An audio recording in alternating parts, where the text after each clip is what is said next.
A tak sme uvažovali a garanti uvažovali, že kadiaľ teda, keď nie na Žilinskej univerzite a zrazu, kde sa vzala, to sa vzala. Prečo ste sa rozhodli pod svoje krídla zobrať mediamatiku, vytvoriť nový vlastne odbor na vašej fakulte? Jednak preto, že považujem mediamatiku v súčasnom vzdelávacom systéme za dôležitú, lebo reflektuje aktuálne požiadavky spoločenského, ekonomického sektora a vo vzdelávacom systéme na Slovensku je jedinečná. A na druhej strane dokázať, že mediamatika, tak ako fungovala v Žiline pred odchodom vlastne ľudí, ktorí sú u nás na fakulte v súčasnosti, je dôležitá pre vôbec vývoj celého slovenského systému. Čo sa to vlastne stalo? Odišlo niekoľko ľudí zo Žilinskej univerzity z katedry mediamatika. Koľko ľudí? Čo sa to vlastne stalo? Ten študijný program, tak ako ho vytvorilo zo pár v podstate ľudí, už tí garanti, ktorí ho garantovali na Žilinskej univerzite, si jednoducho povedali, že v tých podmienkach nedokážu garantovať jeho kvalitu. Preto jednoducho sa rozhodli, že zo Žilinskej univerzity odídu, alebo jednoducho im neboli predĺžené pracovné zmluvy, bolo to rôzne scenáre a vypracovali nový akreditačný spis nového študijného programu a pod hlavičkou inej fakulty, inej univerzity sa podáva teda akreditačný spis a začíname absolútne z bodu nula. Bolo celkom jednoznačné rozhodnutie garantov, tak ako ich tu vidíte troch, že viac na Žilinskej univerzite nie sú schopní vám garantovať kvalitné štúdium. A preto, ako to bolo veľmi skrátke, hej, ako vy asi vnímate, že za tým je množstvo bojov, že za tým je petícia, nechceme byť dojná kráva, že za tým sú vaše plachty úžasné, rozvešané po univerzite, že za tým je odvolávanie jedného, druhého a ešte tretieho človeka, že sú za tým vaše rúšky, s ktorými ste chodili po chodbách. Je za tým naozaj toho veľmi veľa. Je to vôbec možné, že si Univerzita Žilinská púšťa takýchto ľudí a v takomto počte? Hovorila som aj s pani rektorkou Žilinskej univerzity. Oni odišli spôsobom, že im jednak končili pracovné zmluvy, nemali vypísané výberové konania a my sme úplne legitímne vypísali výberové konania a obsadili pracovné miesta. Takže pokiaľ tie pracovné podmienky na pôvodnom pracovisku nezodpovedali požiadavkám zamestnancov, mohli kedykoľvek odísť a naozaj z nášho pohľadu sme videli kvalitu za týmito ľuďmi a máme za to, že ten projekt a ten program Mediamatika sa bude naďalej pozitívne rozvíjať. Tie skúsenosti 10-ročné zo Žilinskej univerzity hovoria o tom, že to má perspektívu, ktorá ide za strednodobý horizont. To nebola výčitka voči vám, ale skôr, že Žilinská univerzita si púšťa takýchto ľudí. Ja si myslím, že je to veľká škoda, pretože mediamatika je jeden zo študijných programov, ktorý má rozhodne budúcnosť, pretože ide o aplikovaný študijný program, prepája viaceré vedné oblasti, čo je naozaj v súčasnom vzdelávacom systéme vo svete dôležité. Z tohto pohľadu si myslím, že Žilinská univerzita prišla o kvalitných ľudí a pre nás je to len výhoda, že k nám prišli. Súčasná situácia je preto taká, aká je, lebo my sme mali iba dve riešenia. Buď tí kľúčoví ľudia od mediamatiky odídu a mediamatika vlastne bude pokračovať bez nich, alebo tí kľúčoví ľudia jednoducho tú myšlienku, ktorej veria a ktorú možno desiatky rokov, hej, a mnohí viac ako 10 rokov rozvíjali, tak ju budú rozvíjať ďalej.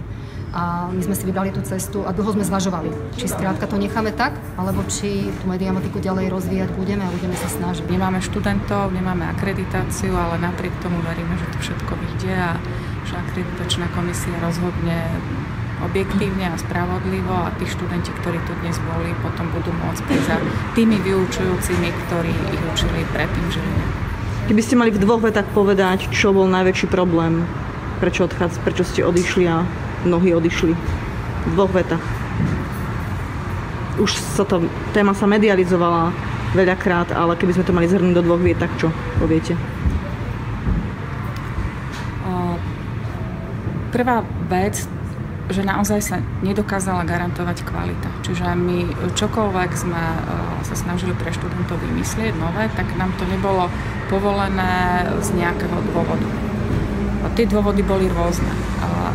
To je taký ten akoby pohľad, čo ja viem, objektívny ho nazvem, ale boli tam aj osobné problémy. Čiže v podstate každý z nás, ako sme tu dneska boli, bol svojím spôsobom šikanovaný, bol perzekuovaný, chodili sme na koberčeky, takže toto je tá druhá osobná rovina. Že jedna vec je to, že sme nedokázali už garantovať kvalitu, byli sme sa za to, nedokázalo sa to, ale druhé, že už sme to jednoducho osobne nedokázali zvládnuť tú situáciu, aká tam bola. Ja som tam študoval a potom som tam pomáhal pri výuke ako človek z praxe a podľa mňa to bola nejaká nutná cesta, ktorá sa stala, pretože s tým vedením sa veľmi ťažko vychádzalo a je strašne smutné, že odbor, ktorý má takýto potenciál, aj ľudia, ktorí tam boli, ktorí bohužiaľ odišli, tak sa museli uchyliť k takému kroku, ale podľa mňa do budúcna to bude mať prínos. Mňa mrzí situácia, ako na to pozerá terajšie vedenie. To je, neviem, môj názor. Je rozdiel medzi súčasným obsadením mediamatiky a bývalým? A v čom je rozdiel? Ja som tam nebol asi už rok a pol, takže nemôžem to hodnotiť takto, že bol by to môj subjektívny názor, ale stretám sa so študentami, ktorých som učila tak a tie feedbacky od nich mám a je to smutné, že kam sa to posúva, pretože boli tam veci, ktoré fungovali, kde ľudia, ktorí mali reálnu prax, pomáhali to štúdium nejako rozbiehať a všetko, že tí študenti sa stretávali s reálnymi vecami a teraz je to bohužiaľ na pár ľuďoch, ktorí veľakrát, môj názor znova, je to subjektívne, že podľa mňa ani možno nevedia, o čom učia a musia zvládať predmety, ktoré nie sú v nejakom ich zameraní, v ich smere a to sa nedá. Akože z ľudského hľadiska ja sám viem, že keď sa venujem tomu, čomu sa chcem venovať, som to mi dobrý, tak sa tomu musím venovať naplno a nemôžem robiť 3 ďalšie veci. Keď prišli títo ľudia za vami do Bratislavy s problémom, predstaviť vám teda aj svoj plán, dlho ste váhali zobrať ich pod svoje krídla? Myslím, že nie. Rozprávali sme sa od začiatku o kvalitách, o kvalite štúdia, o možnostiach, o perspektívach a od začiatku sme boli naladení na jednu motu. Jednoducho je to súčasť, alebo teda ten študijný program zapadá do portfólia aplikovaných a aktuálnych študijných programov, ktoré na fakulte sú, ktoré nie sú tradičnými študijnými programami alebo konzervatívne orientovanými programami, ale naopak sú dynamickými, aplikovanými, prepojenými s praxou a pripravujú absolventov, ktorí sa dokážu uplatniť na trhu práce. Pretiekol pohár, no, dalo sa to čakať, tie polena, ktoré sa hádzali pod kolena, už proste bolo toho moc a videl som ten prístup aj počas toho, keď som na katedre fungoval ja ako externý spolupracovník a bolo to strašne príjemné zo začiatku a keď sa začalo to vedenie viacej starať do toho a meniť sa, tak to bolo naozaj ťažké a frustrujúce pre všetkých. A keď človek má takúto možnosť a sú šikovní, tak je to perfektné, keď sa proste môžu samostatniť a byť sami sebe. Nie je to škoda pre tú Žilinu? Je to určite škoda. Je to škoda hlavne pre univerzitu, keď prišli o tak progresívny program, ako bola mediamatika, tým, že som to vyštudoval, takže viem. No neprišli, mediamatika pokračuje v Žiline. Áno, ale tie recenzie na to a tých ľudí, ktorých viem, ktorí tam teraz vyučujú a viem, ktorí odišli, tak je to pre všetkých, preto bola aj taká veľká účasť tu na, že chcú vedieť, čo s tým bude ďalej, lebo nie sú spokojní s tou situáciou.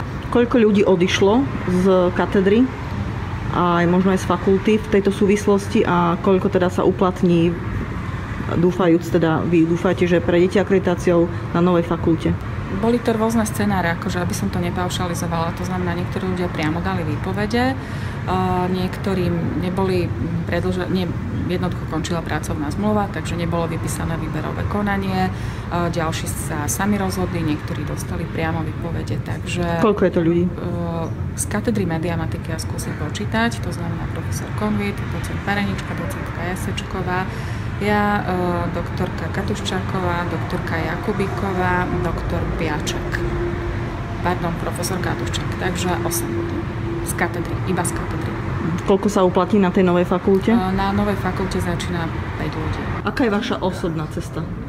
Ako to momentálne ste bez práce? Aká je vaša budúcnosť?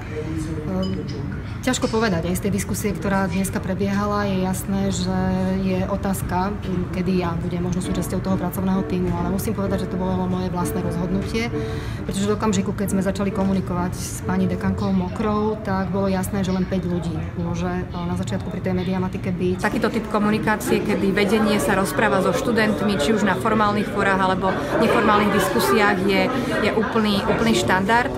a cítila som, že chcú a bažia doslova po kvalite, ktorú im môžu poskytnúť vlastne ľudia, ktorí tento program na Slovensku vyvinuli, ktorí ho 10 rokov na Žilinskej univerzite garantovali, a cítila som takú nádej, ktorú dostali tým, že sme sa otvorene mohli porozprávať o možnostiach, alternatívach, určite aj príčinách alebo hrozbách, ktoré rozvoj toho programu môžu ohroziť, ale že zároveň som cítila, že sme všetci na jednej vlne. Dnes tu bola taká veľmi pozitívna atmosféra, bolo cítiť, že študenti za vami stoja.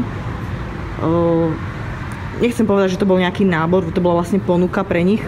A ste to tak povedali, že je to ponuka, že môžu sa k vám teda v prípade úspešnej akreditácie dostať na vašu fakultu novú. Čo si myslíte, koľko študentov využije takúto ponuku? Máte nejaké informácie? Pre nás toto bol istý taký signál, že keby sme tu sedeli 5, my a 5 študenti, tak asi by sme vedeli, teda, že nemáme počítať s nejakými veľkými prestupmi. Ale myslím si, že aj toto bola pre nich veľká motivácia, že uvideli pani dekánku naozaj naživo, že je to jedna úžasná, inšpirujúca žena a inšpiratívna. Takže jednoducho, že budú tam mať o mnoho väčšie možnosti, príležitosti, vycestovať, dostávať naozaj kvalitné vzdelanie. Takže ak mám povedať kvalifikovaný odhad, koľko ľudí prestupí, neviem, dúfam, že budú prestupovať, v podstate budú môcť zatiaľ prestupovať iba bakalári, to znamená v 2., 3. ročníku. Dúfam, že okolo 50 ľudí by to mohlo byť. Bude to iná mediamatika ako na Žilinskej univerzite? Určite to bude iná mediamatika.